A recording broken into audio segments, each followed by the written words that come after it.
Great. Shall we make a start? Do you think, or should we? Yeah, why not? Hello, everybody. Welcome. We've got somebody keeping an eye. Jonathan's keeping an eye on the gates, so we'll let people in as they arrive. Really good to see you all. Lots of familiar faces and some new ones as well for me. But really good to see you all and see the names. Thanks for joining.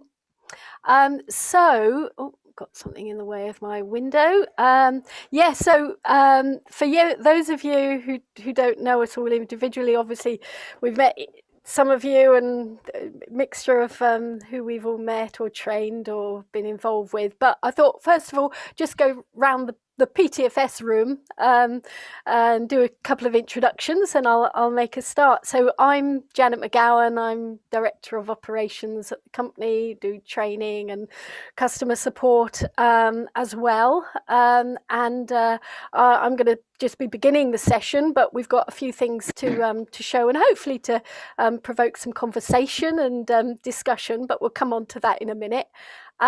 So also with us, we've got Jonathan. Yeah, hello, I'm Jonathan Field. I'm Managing Director and one of the founders of PTFS Europe. Fab.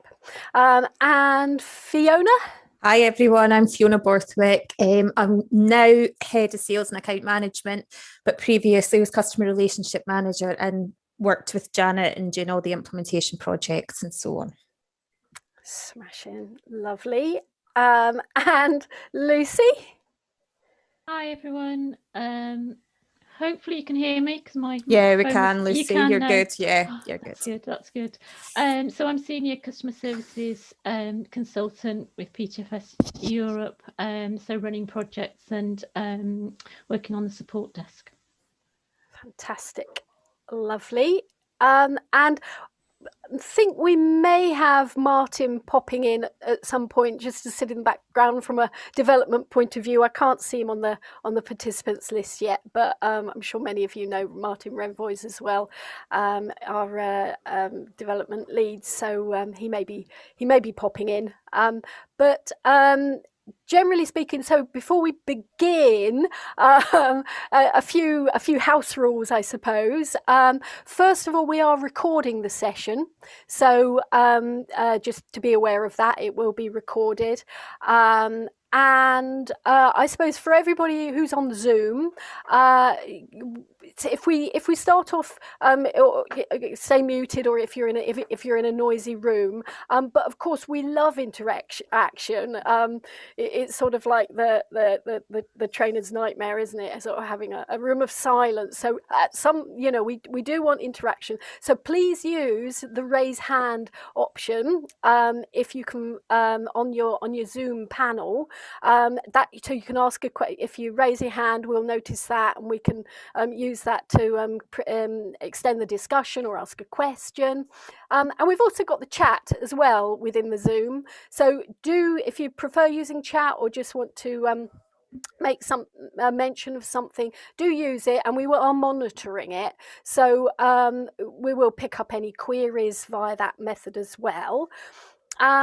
And of course, this is also going out on the YouTube channel as well.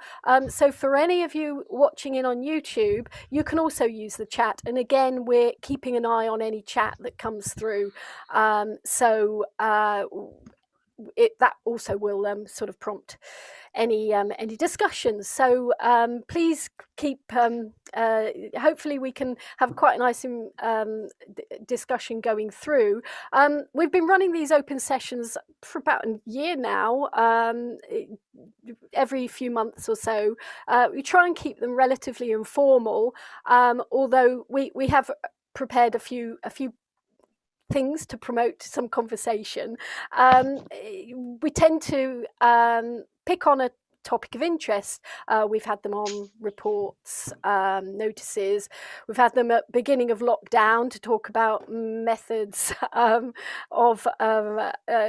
managing the restrictions that we've been under for the last 12 months or so. so we're really happy to get any feedback on future topics, because obviously you have got things on your minds, and we want to be able to have relevant sessions. But we picked this idea of libraries opening back up, encouraging users to get back into libraries. It's that horrible concept, isn't it, of the new normal, but we thought it would generate some discussion of ways in which to entice your users in, access to resources, generally getting back into the habit of going out, I suppose. So we've prepared some slides, some discussion points. If I just share my screen to start with, and just bring up a starting point of a slide, if I just turn to the right window, is that coming through to is that working? Excellent. Yes, Janet, yep. Fabulous. So we thought we'd begin with a blank slide. So if I just click on, if I could, hang on. Why isn't that moving? Present. Oh, that's a good start, isn't it? Does somebody else want to share their screen? Why isn't my my present working here? It's working, but not letting me move to another screen. Do you want to share mine? Shall I share yeah, mine? would you? Because while I'm rummaging around. Anyway. Yeah, and then hold on, let me stop share. Yeah, because you can. Yeah. We can use yours, and you might have better luck with the return key. I don't know what's happening with mine. Thank you. Yeah.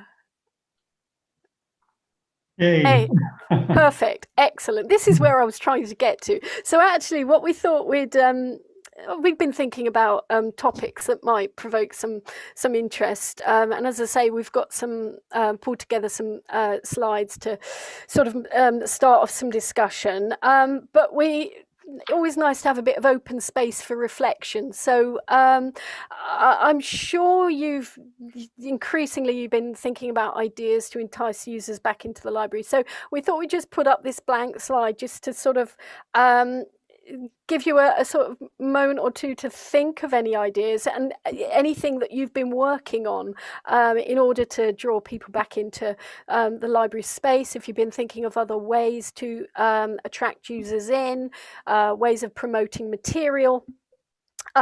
So if you've had anything that particularly you've been working on, if you'd like to shout it out or put something in the chat, we can use that to build on either throughout the session, or we'll perhaps come back to this at the very end. If you've got any thoughts about what you've been working on, we'd be really interested to hear about it, particularly in the context of how you might be using Koha while you're opening up your libraries and so on. So I'm not expecting anything, we're not expecting to populate this slide, but it's just how ways of which you're thinking of ideas to bring in your libraries, and we'll maybe come back to this at the end of the session. So do have a think about it, and certainly if you've been discussing stuff within your library teams and so on, that would be really interesting. And hopefully some of the stuff that we'll be looking at today, maybe areas that you've already thought of, and maybe we'll promote some discussion. So because I think it's useful to note, isn't it, Janet, that we've got people here from different sectors, yes. So bounce ideas off each other. What might work for a public library may be different from a college and so on. So it's useful just to have a platform to discuss it all, really. It's great. Yeah, thanks for that. So as we go along, if you want to pop any ideas in the chat, and we'll be coming back to it. Shall I think first up is I'll pass over to Jonathan to talk a little bit more about some of the things we've been thinking of. Yeah. So if you obviously do think of anything, then jot it down. These are just things that we've been chewing over really over the last few weeks, and I suppose as lockdown has carried on, these are just a few things that we've sort of picked out that we thought might be of interest to you. I mean, some of them you may be very familiar of already, and you may even be using. Some of them you may not. So we just thought we'd put them out there, and hopefully you might find them interesting. So the first thing we were talking about is Open Library. So I don't know whether you know about Open Library, but it's actually been around since about I think about 2009 actually, and it's part of the Internet Archive. And their objective really is to try and digitize as much print information in a freely available format as possible. So a lot of it is stuff that's out of print. There's public domain stuff, limited amount of in-print books as well, and they create a record for, well, they're trying to create a record for every book that's sort of ever been published. That's the sort of mission statement, if you like, and they work with the Library of Congress, Amazon, and they're alleged to have around about 20 million records in their catalogue. And I suppose I probably came across this about 2 years ago and created an account on Open Library, and I've read a few ebooks from there. They have an audio book facility where you can listen to books as well, which is quite good. But in COA, there has been for quite a while an integration with Open Library, and it sits there in a system preference that defaults to off. But you can just go and turn it on and it works essentially. So I know that ebooks have become much more prominent over the last year, particularly because of lockdown. And I know a lot of you subscribe to very expensive ebook packages. So maybe this is something that is that's useful to sit alongside it, perhaps rather than replace it. So if I just click on this link, I'm just going to bring up another window, which is going to do a search on my COA catalogue for Life by Gerritsen. And you can see I found a couple of items in the print catalogue, but there's also 13 results coming through from Open Library. So this is how it presents itself. So those of you who use the Overdrive integration, you'll know this looks sort of familiar, but you get a link here to what's in the Open Library collection. So if I click on this, and that pops up another window, and that shows us what's available in Open Library. So you can see some of these have got catalogue records, but they're actually not physically present in the library. But you can see there is an edition here that I can virtually borrow, which virtually checks it out to myself. You have got the ability to listen to it. The reading is definitely not up to sort of Audible standard. It's quite hard going because it reads all the cover pages and everything. So which gets a bit tedious, but certainly borrowing it is quite effective. So you can see I've already I'm logged in as my account, and I can create lists, and I can got my virtual loans and so on. And I can just click through and have a look at the full catalogue record, and then I can virtually borrow the book if I want to. So it's quite a nice little integration. I think it's one that's probably not well advertised, and it sits behind the system preference in administration. And I think it's in the enhanced content section, if I remember correctly.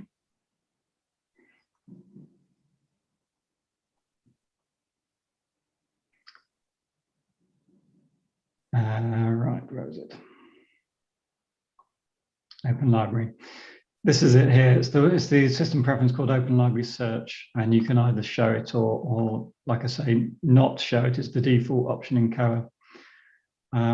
So I quite like Open Library, and this is the book itself. So you can see this is a classic scan here. It's it's even got an old date stamp inside it, but I can start viewing it. Like I say, the audible or the audio is not so great, but I think it's quite good. The whole feature is quite good, I think. So that's one thing that was on our mind. So hopefully that might be interesting. Secondly, in terms of self-service, we've stumbled across a couple of things, and this is in no way promoting these services. Particular other services are available, as they say, but in the context of touchscreens and self-service devices, we've come across a couple of things recently that are quite interesting, because I guess a lot of you right now are probably wiping down self-issue machines very regularly at the minute with wipes. And two things we've come across. One is Solus, who some of you may know anyway, who develop apps for libraries. They've just introduced a new RFID tag reading functionality as part of their app, which uses your phone's sort of NCF capability. And that's quite interesting, in as much as they were telling us that one of the libraries they work with are actually cutting back on the number of physical self-check units that they have in the library, and they're sort of redirecting the money that they're saving on not having those units towards encouraging people to use their smartphones with the app and the RFID capability in order to do self-scanning, in effect. So going into the library, checking out a book on your phone and returning a book on your phone. So obviously that gets around all the problems of touching screens. And the nice thing about it is it uses GPS coordinates to make sure the user is in the vicinity of the library when they're coming back in, coming in to return a book. And then it uses Bluetooth beacons within the library to ensure that the user is within the vicinity of the area where you want the book actually returned to. So it doesn't allow you to check the book in if you're not within range. So you can't just check it in from home and pretend that you were in the library and hang on to the book forever. So that was quite interesting, I thought, in the context of touchscreens. And in a similar way, DTEC, who some of you probably know, they've started doing a new product called Hold It, which is a reservation kiosk, essentially, and it can sit, as you can see from the photograph there, it can sit outside the building and allow people to come and collect items outside of hours. So again, it's just really, I guess, in the context of reducing numbers in buildings and so on, it's quite a useful tool potentially. So they were just two that caught our eye. I'm sure that other vendors do very similar products. So like I say, we're not particularly advertising these particular ones, but they were ones that sort of came across our path. So quite interesting.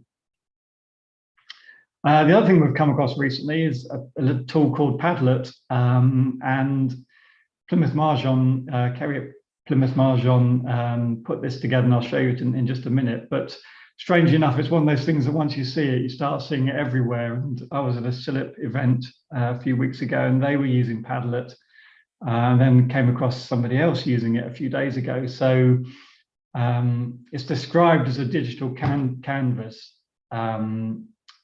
and allows people to sort of pin things onto it. So it is like a piece of paper, you essentially write on it.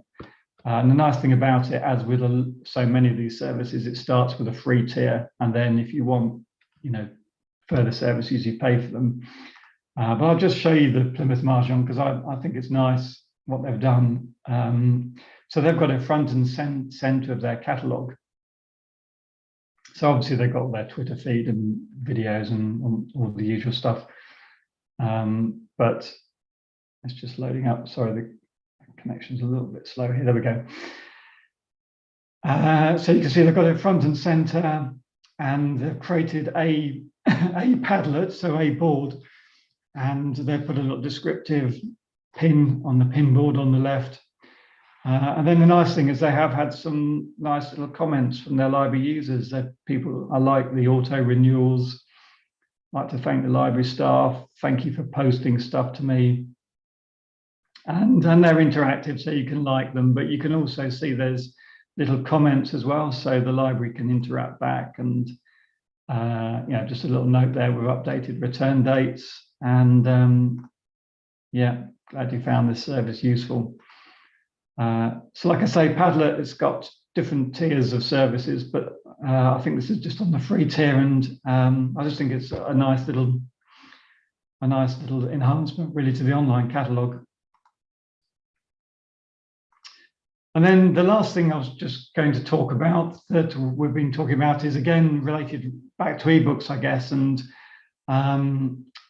we talked a bit about this at the beginning of lockdown when a lot of publishers were providing, more ebooks and free ebooks and so on. But there's a report in the Koha Community Library that allows you to identify your top 10 most circulating books, and you can adapt that to to make it a bigger list and across a different period and so on. But it allows you to identify which are your most popular books, so that perhaps you can ensure that you have ebooks that match the same collection.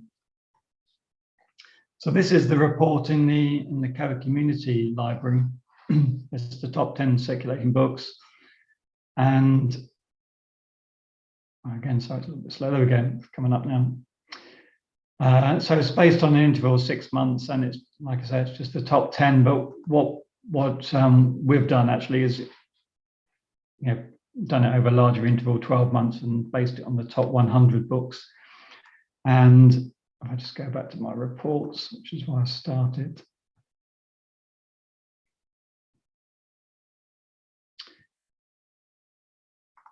Here's the SQL that I had in my presentation there. So like I say, the interval of 12 months, you can make that less, maybe 6 months or more even. And I'm limiting it to the 100 items. So we're specifically looking at print books here, so print circulation, but I want to know which are the most popular so that I can just go and cross-check them in my ebook collection to make sure I actually have ebooks. And if I don't, then perhaps I want to look at purchasing those. And you can see here, we've got the top one here, 22 issues. And so it goes on. So again, like I say, we highlighted at the beginning of lockdown, but I think it's potentially still also useful now to be aware of it, because obviously ebooks are becoming very important now as part of collections. So I think that's just a few things from me. I think I'm back to you, Janet. Do you want me to keep the screen? Momentarily, and then I'll share when I'm going out to show other things. Yeah, I noticed there's all sorts going on in the chat, so we'll be picking. And thanks, Fiona, for doing some comments and so on, and probably picking up anything else that comes out of that towards the end. But we'll carry on with our bits and pieces, and so other ways of it's all to do with sort of improving look and feel. Many of you will be using a cover flow on your home pages of your OPAC to present new materials, generally speaking, and for the most part we tend to install the Bywater cover flow plugin for that. But one of the things that we've been looking at is potentially the opportunity to use multiple cover flows. If I just can I grab this screen, Jonathan? Sure. Yeah, so if I go back, hopefully I'll be able to share my screen without any can't get rid of that slide now. Right. So if I go back to the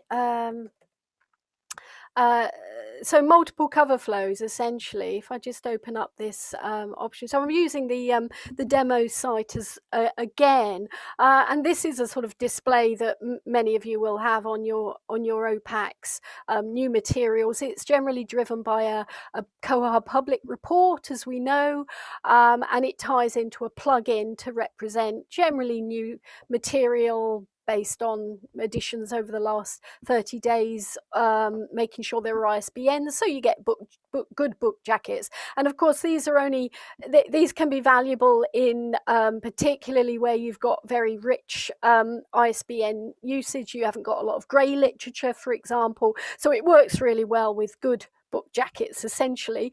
But what you can see here, one of the things that the guys have set up here is a tabbed display on the OPAC main user block, and each of the book jacket carousels are different. So they're each driven by different reports. And I thought we could just take a little look at how that's might be able to be done. So within the plugins area, so this is driven by the Bywater cover flow plugin. In the plugin area, we have in the configuration section, we've got these little blocks here that relate to, I just point out a couple of little elements here that relate to the ID of the report that is driving the cover flow display. So this one, ID 487, but unlike, I mean, for the majority of the cover flow displays that we employ are just a single cover flow. In this instance, we've got more than one report built up into the configuration here. So 4 different reports, in fact, 487 through to 490.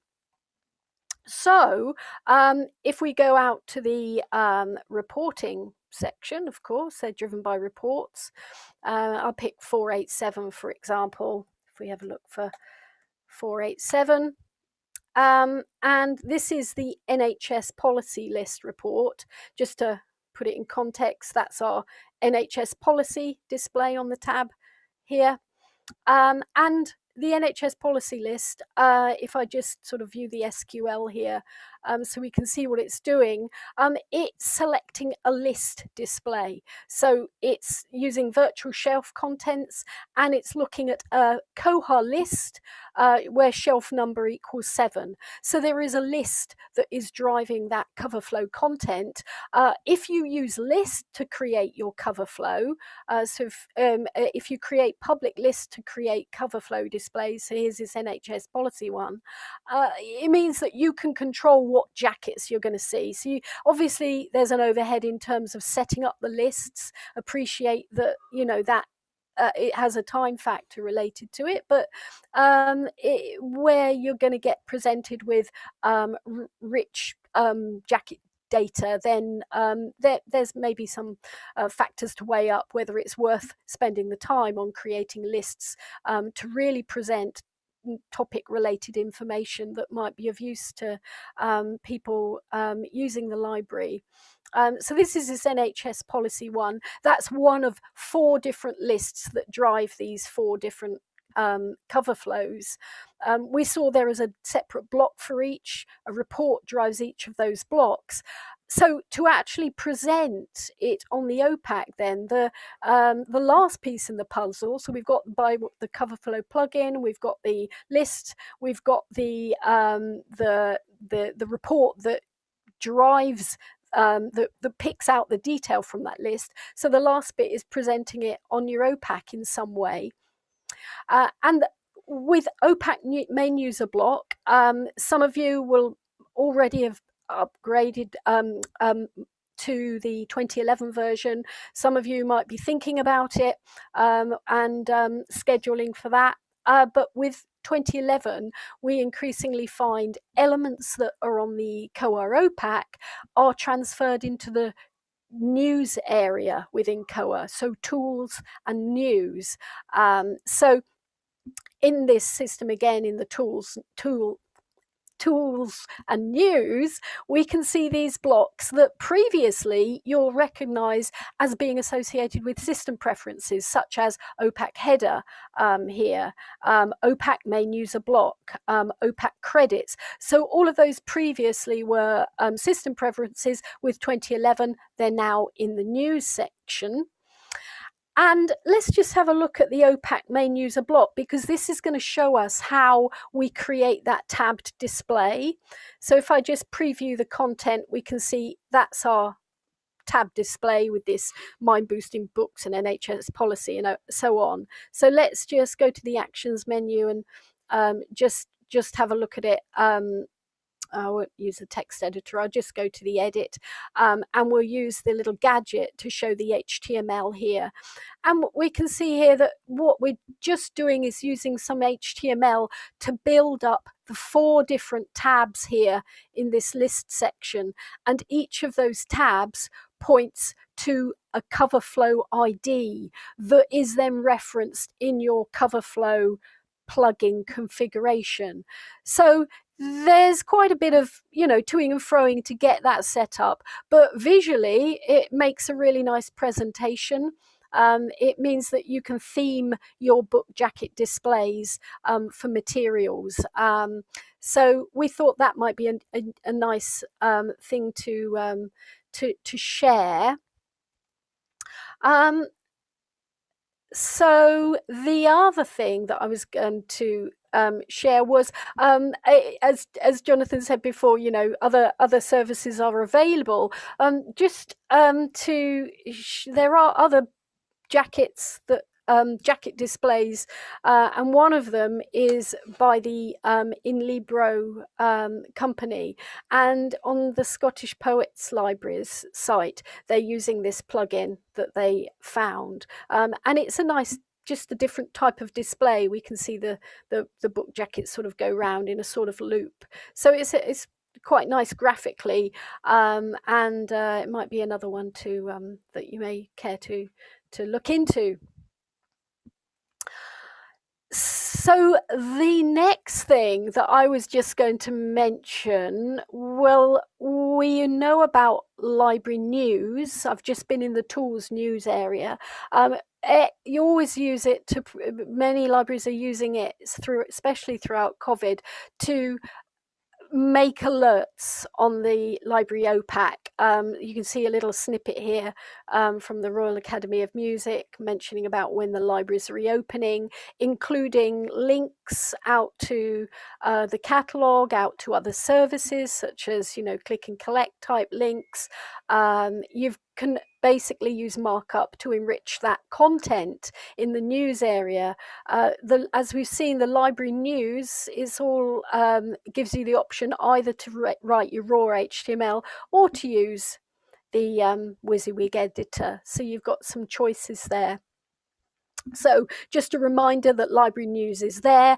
The other thing about library news is that when you're creating your news blocks here, you can create a news item with an expiration date. So you can make it rich in the sense that it's, I think the phrase that is often used is sort of sticky news. Your pages can change, set up at the beginning of the year, different news blocks with different publication dates and different expiration dates. And you're going to get refreshed data that changes by the month, or even quicker if you want to manage those publication dates. So that could be something to investigate. Another thing that I found quite recently, just sort of tangentially really, if you put an expiration date in the past for a news item, so that's actually using the OPAC news type of details. So here we've got expired dates for library reopening and changes to library services. If a material, if it's set to be an expired or date in the past, you can still use those links. So as a fixed URL, it's just something that may be of use if you wanted to just promote links that might have been expired.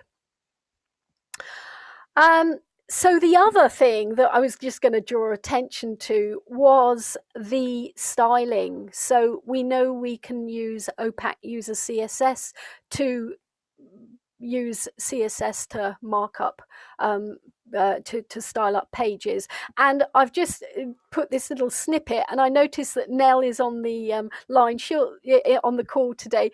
She'll recognise this little snippet of this bright yellow from her own library OPAC site. So it's the Arts University Bournemouth. So it's a lovely little flash on the OPAC homepage with this bright yellow. So you've if you've have the interest or aptitude to look at the pages and fish out an element in the page that you can use to hook a bit of color onto. Here I've invented a class called element that's described by the dot here, so dot element, and I've given it a background color of this vivid yellow. So with a little bit of application, you can really make a sort of splash, especially within the OPAC main user block, for example. You can create nice visuals just to alert users to different elements on the page. So it's really just a sort of reminder of those two things, news and CSS. Now, the last little bit that I was going to mention was other things that I suppose are more sort of COA support related, getting back to normal, increasingly over the last few weeks, lots of queries about restarting services. When at the beginning of the lockdown, in the second lockdown and so on, many changes to fining, whether people are sending out notices, overdues and holds for the most part, in many cases were suspended. And of course, they all now need to start up again now the doors are opening. So always open a support ticket if you've got any queries about restarting services.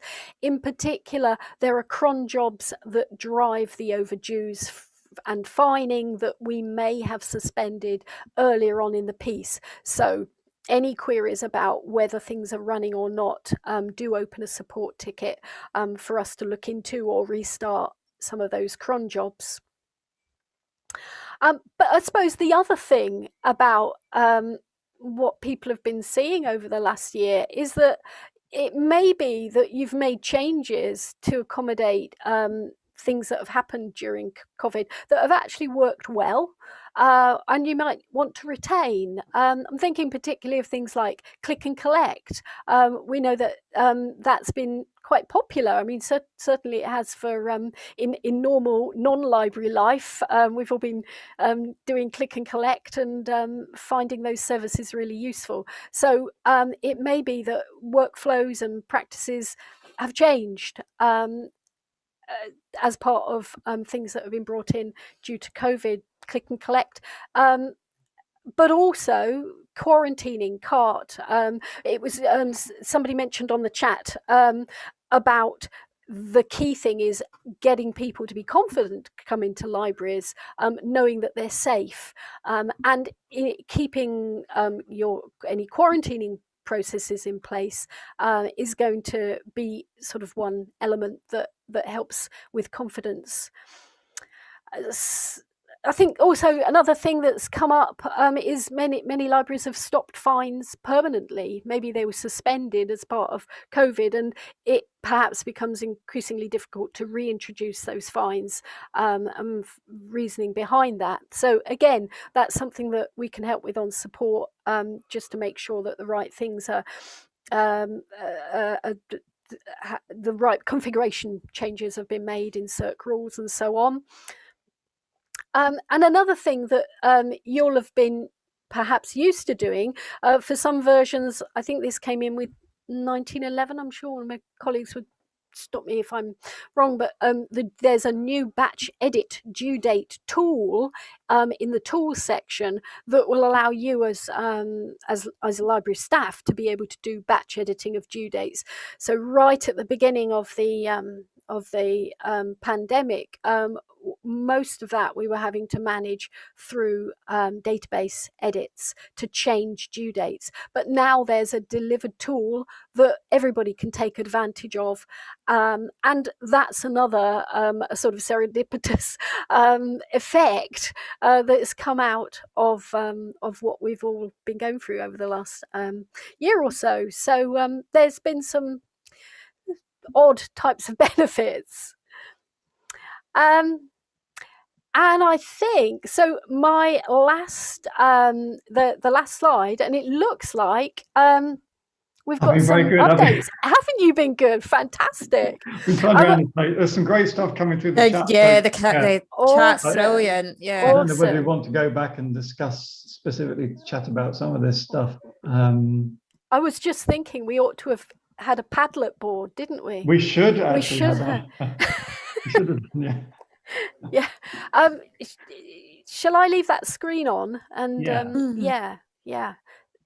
While I catch up with the chat, I can see there's loads of chat stuff coming. So if you go back to the if you go back up to the top, perhaps we just talk through some of the stuff. Yeah. Where am I going? Right up to about 2:11. No, in the chat.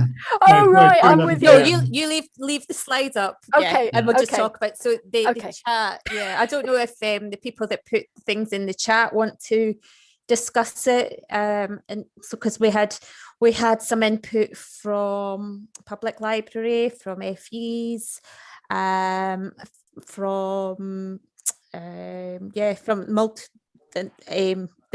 the special library as well. So excuse me. But yeah, I'm loving the live streaming of events. Yeah, it's good.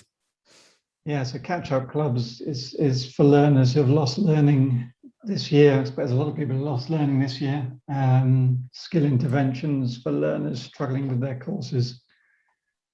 So yeah, that's a good idea. Yeah, they're presumably online, are they, rather than in person, I imagine? Yeah. There was a follow-up to that. I'm just finding it. The general feedback is interesting. They're seeing a lot of appetite for learners to have access to quiet study spaces, and general acceptance that stock can only be accessed click and collect. Wait a minute. Yeah.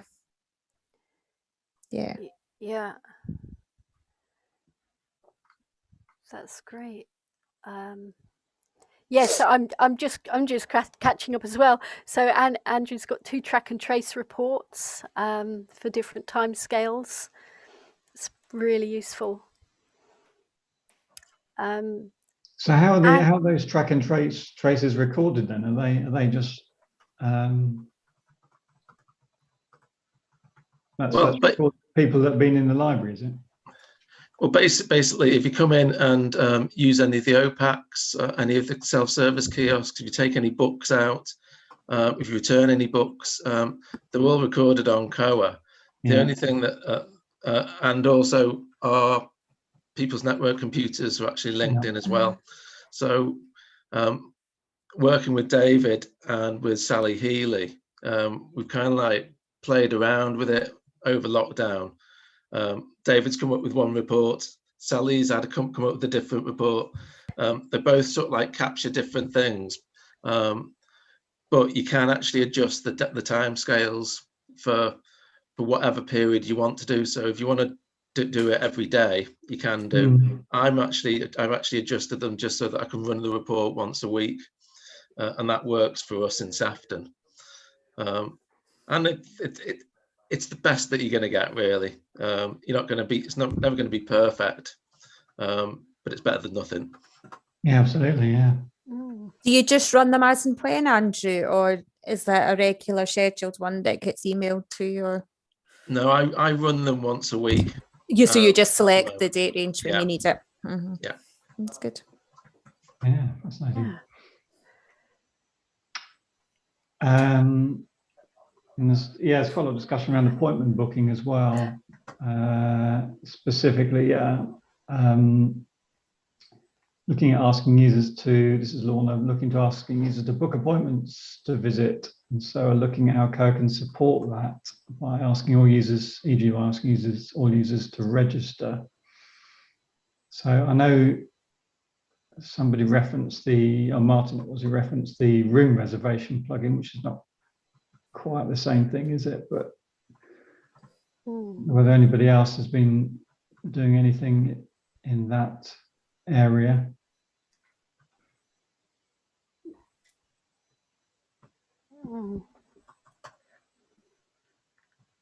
I guess it's a similar thing, isn't it? Keeping the right number of people in the library.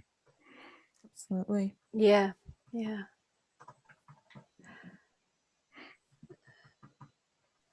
So, and the third one down, engagement devices. Just devices for engagement. It's great. Digital lounges. It's really interesting.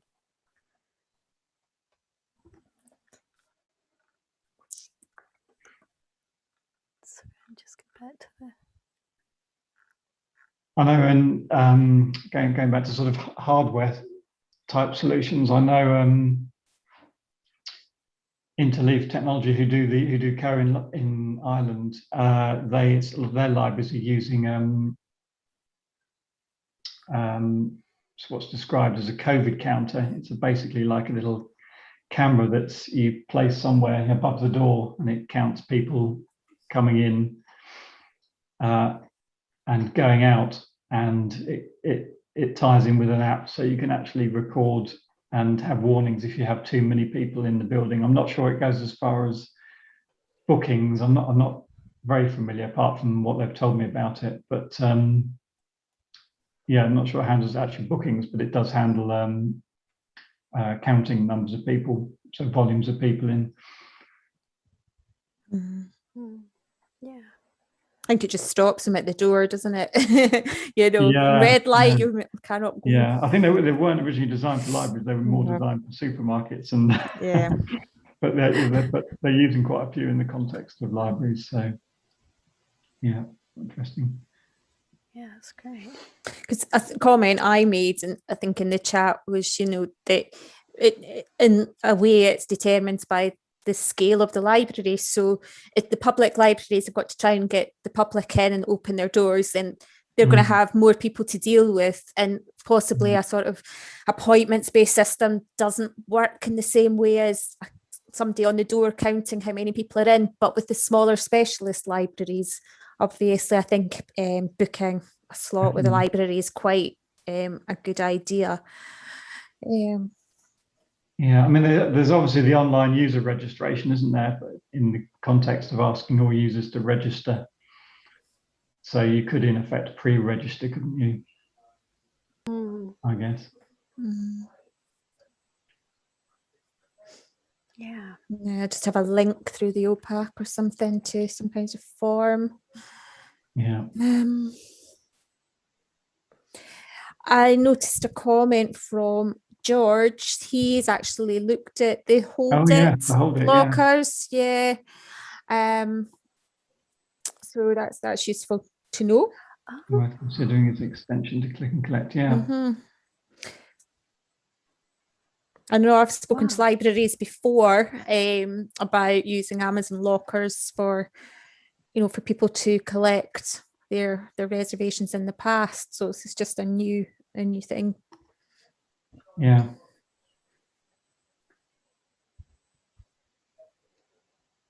Oh, George has put his hand up. Oh, hi. Fire away. It was just to say, folks, we had actually looked at the hold it solution with the view, having already bought LapSafe, if it could be tailored. And their answer was no. But even though it's very much the same underpinning technology and possibly even the same SIP2 setup, it's viewed as a different product.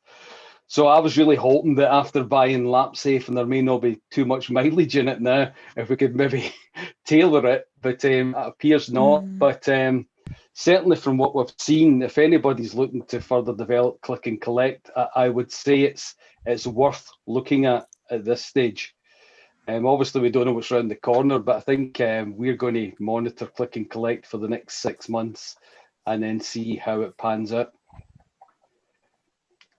Yep. Don't know. So we have a question in from Lorna.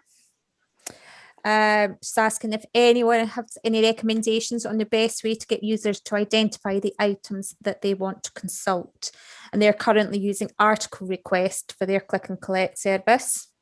So we need to use something else that can be used by users to identify the items they want when they visit the library. Don't know if any of you have got any ideas for Lorna on that.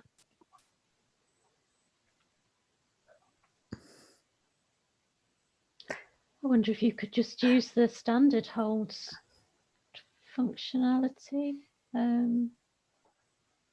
I suppose it might, yeah. But then just hold them, hold them in a separate area. You'd have when to. somebody wanted to come in. You'd have to. How would you know? You'd have to enable a note, wouldn't you, to say it's sort of for reading. I wondered if you weren't using purchase suggestions. It's not exactly the same thing, but. Or another idea is ask people to add items to their cart or to a list and then email that to the library. Possibly. That'd be a very could do that. straightforward approach, wouldn't it? Yeah. And that way, if so I'm doing a search in catalogue, I'm interested in that book and that book and that book, I add them to my cart, I finish, I then download it or email it off to the library or whatever. And then and that allows the library staff to go and collect the items off the shelf, waiting for me to come in. That's an idea. It's straightforward. It is. And that way as well, it wouldn't interfere with statistics in terms of generating hold stats or anything like that. Yeah. I think because we chewed this over a lot, didn't we, last month, April, I think. And we talked a lot about article request functionality, didn't we? Do you remember? Yeah. We looked at it in quite a lot of detail, and it had a lot of attractions actually as a click and collect option. Absolutely. I don't know whether even people know that functionality is in Coa, but there is, I think again, it's a system preference, isn't it, to turn article request functionality on and off. And then you set up the rules in your circulation rules as to whether a particular item is article request or not. Yeah, definitely an option, potential. I think it was a close runner alongside holds, wasn't it? Yes. Yeah.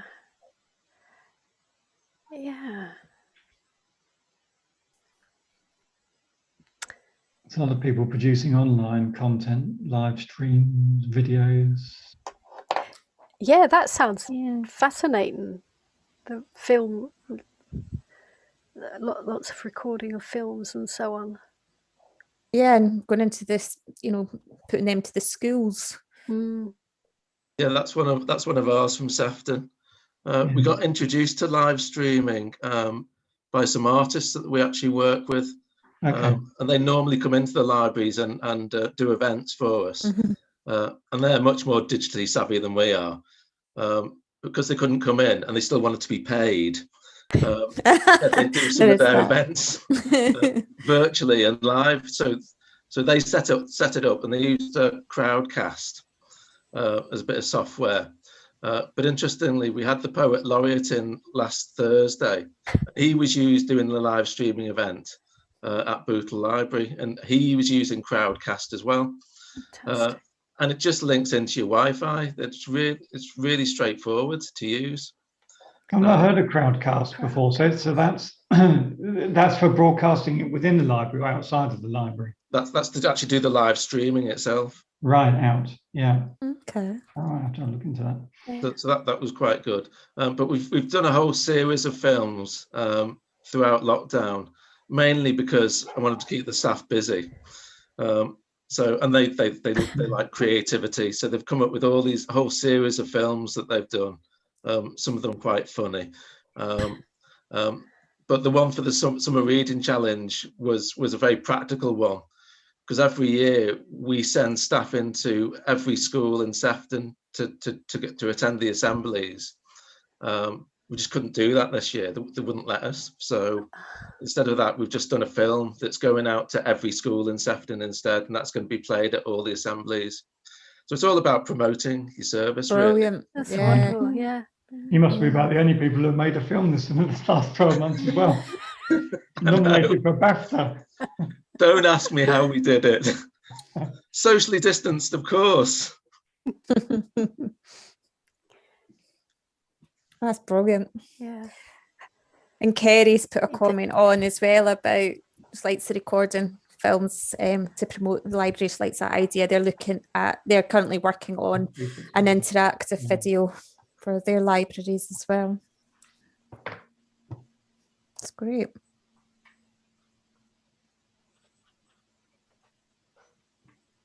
I know I've seen some brief videos about, a member of library staff sort of saying, we're opening our doors again, this is how we're going to be and make it safe. But that's kind of all I've seen in terms of the library. So I'm really liking the more interactive, the more focused on certain events, and yeah, it's good. Well, by all means, have a look at them. They're on our I will. Sefton Library's Facebook page. I will, Andrew, because I know most of you guys anyway. So I shall go look. The ones we did a whole series during Shakespeare Week, one film a week, and they were just a bit of a laugh for the staff to do. Yeah. They're particularly good. Jen will be critiquing the performance. I will, yeah. Please don't. Fantastic. Well, it's been That's some almost really out good of time, isn't it? Yeah, it is. There's been some really good chats come through. Are we able to share the chat transcript as well? Do we tend to do it? We'll collate the thought, I think. Yeah, and get that out with the video. So that's really good. Anybody else got any other chats and comments? And also, of course, any other thoughts about how we might any topics that we might sort of pick up and run with for other sessions, because we want to try and put through stuff that is of interest. So it really helps to get your feedback. Absolutely. Yeah.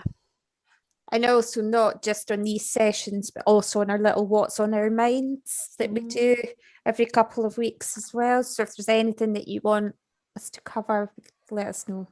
Yeah. Brilliant. Well, thanks everybody for joining and taking the time out. And we'll be putting the recording up somewhere. It'll be on the YouTube. Yeah, of course. Yeah, brilliant. So thanks ever so much, everybody. Yeah, nice to see you all. Yeah, brilliant. Really good stuff. Thank you. All right, guys. Thanks very much. Thank you. Thank you. Bye. Cheers. Bye. Bye. Bye. Bye.